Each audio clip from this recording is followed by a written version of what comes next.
السلام عليكم ورحمة الله وبركاته. ازيكم يا حبايبي؟ عاملين ايه؟ وحشتوني جدا جدا جدا. معاكم قناة سدرة لقراءة الفنجان وتفسير الأحلام. يا ريت ما ننسوش نشترك في القناة ونفعل زر الجرس عشان يوصل لنا كل جديد، ونشير الفيديوهات اللي أنا بنزلها علشان توصل لأكبر عدد معانا. هسيب لكم رقم الواتساب للقراءات الخاصة أسفل الفيديو، اللي محتاج أي حاجة يخش يكلمني وأنا هرد عليه على طول. تعالوا نبدأ الفيديو بتاعنا النهاردة ونقول بسم الله الرحمن الرحيم. يا ريت قبل ما نبدأ الفيديو نشترك في القناة ونفعل زر الجرس عشان يوصل لنا كل جديد أنا بنزله على القناة. النهاردة معانا برج الأسد. أنا عارفة إن انتوا بتحبوا برج الأسد والجدي، بتحبوا الأبراج دي، والنهاردة احنا معانا برج الأسد. برج الأسد برج طيب وحنين وكل المميزات موجودة فيه، بس ساعة ما بيغضب ما بيشوفش قدامه للأسف. تعالوا نسمي الله ونقول بسم الله الرحمن الرحيم. بسم الله الرحمن الرحيم. بسم الله الرحمن الرحيم. تعالوا نشوف حظك يا برج الأسد. برج الأسد، انت عندك هموم، تمام. مش عارف تلملم الهموم اللي حواليك. في راجل قاعد بيتفرج عليك. يعني هو تقريبا الراجل ده نصحك كذا مرة، بس هو قاعد وبيتفرج عليك يا برج الأسد. في حية في حياتك آم، مش حلوة، مش حلوة يا برج الأسد. في حية في حياتك. بسم الله بسم الله بسم الله. برج الأسد، انت عايز، يعني جواك إحساس ان انت عايز تسيب الدنيا كلها وتمشي، تمام. بس في 3 شرط متعلقين فيك. برج الأسد، انت جواك احساس او ايحاء ان انت عايز تسيب الدنيا كلها وتمشي، بس في 3 شرط ماسكين فيك ومتعلقين بيك يا برج الأسد. بسم الله الرحمن الرحيم. بسم الله الرحمن الرحيم. حبيبي، هسيب لكم رقم الواتساب للقراءات الخاصة وتفسير الأحلام أسفل الفيديو. يا ريت اللي محتاج أي حاجة يخش يكلمني على الواتساب وأنا هرد عليه على طول. برج الأسد، آه، انت في مشاكل كتير في حياتك في الفترة الحالية. في الفترة الحالية قاعد مهموم يا برج الأسد، تمام. انت قاعد مهموم، مستني خبر. يعني انت مستني خبر في حياتك يا برج الأسد، والخبر ده هيغير لك حياتك 180 درجة. ربنا ينور لك اللي في بالك يا برج الأسد، ويجعل الخبر ده خير ليك. اللهم امين يا رب. في حد دايما بيفكر فيك يا برج الأسد. بص، في برضو 3 أشخاص متعلقين فيك، انت محتويهم. في 3 أشخاص متعلقين فيك يا برج الأسد. برج الأسد، انت عندك حد هيتجوز قريب، صح كده؟ يا ريت يا جماعة تقولولي في الكومنتات، هل الكلام اللي بيتقال دوت واللي ظاهر قدامي في الفنجان ايه نظامه؟ في واحدة في حياتك يا برج الأسد، بس هي للأسف غير صالحة. في واحدة في حياتك يا برج الأسد، بس هي للأسف غير صالحة ليك. حاول تعيد تفكيرك في الموضوع ده يا برج الأسد. برج الأسد، عايزة يعني هسأل لبرج الأسد سؤال، ويا ريت تجاوبوا عليا في الكومنتات للسؤال ده. دايما بتحس بوجع أسفل ظهرك وفي رجلك؟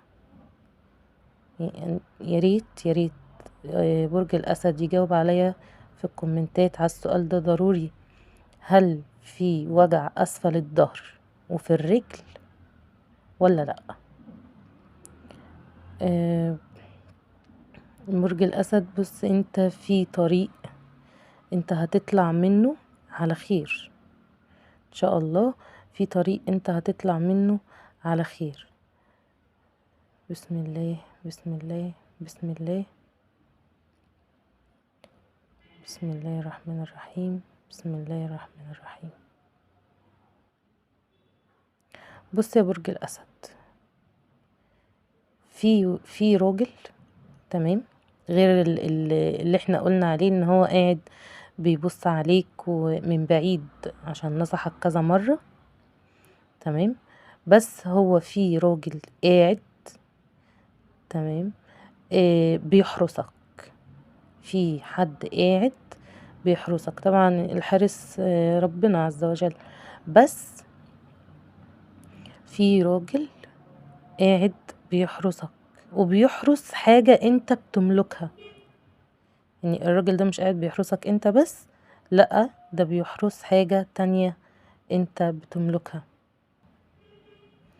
فيا برج برج الأسد، حاول تقرب من الراجل ده، لأن الراجل ده خايف عليك. تمام. في حد انت دايما بتفكر فيه يا برج الأسد، وفي حد تاني في حياتك. اللي في حياتك غير صالحة، حرفيا اللي في حياتك غير صالحة يا برج الأسد للأسف. حاول تعيد تفكيرك فيها. وادي الراجل قاعد بيبص عليك من بعيد. الراجل ده مستني يشمت فيك، خلي بالك. الراجل اللي قاعد بيبص عليك من بعيد ده مستني يشمت فيك. تمام. جناحك مكسور برج الأسد، انت جناحك مكسور. حاول تلملم أمورك و... وتعيد تفكير في حياتك مرة تانية. قلتلك في طريق انت هتطلع منه على خير، وفي خبر انت مستنيه هيغير حياتك 180 درجة. دايما بتبكي يا برج الأسد، يعني انت دايما بتبكي يا برج الأسد. في حاجة انت مفتقدها برج الأسد، انت في حاجة مفتقدها. عندك جزء منور في حياتك وعندك جزء مظلم في حياتك، ده باين قدامي. في جزء مظلم وفي جزء منور. برج الأسد، هقول لك تاني، حاول تراجع تفكيرك في ان انت عايز تسيب الدنيا، لان في 3 شرطة، يعني 3 خطوط ماسكين فيك. 3 خطوط دول بقى ممكن يكونوا 3 أصحابك، أولادك، قرايبك، اخواتك، أيا يكن، بس هو في 3 ماسكين فيك يا برج الأسد، ومكان ما هتروح هيفضلوا ماسكين فيك. تمام. ويا ريت يا ريت تجاوبوا عليا في الكومنتات على السؤال اللي انا قلته، هل في وجع اسفل الظهر وفي الرجل ولا لا؟ حبايبي، كان معاكم قناة سدرة لقراءة الفنجان وتفسير الأحلام. هسيب لكم رقم الواتساب للقراءات الخاصة أسفل الفيديو، اللي محتاج أي حاجة يخش يكلمني. أشوفكم على فيديو تاني إن شاء الله، والسلام عليكم ورحمة الله وبركاته.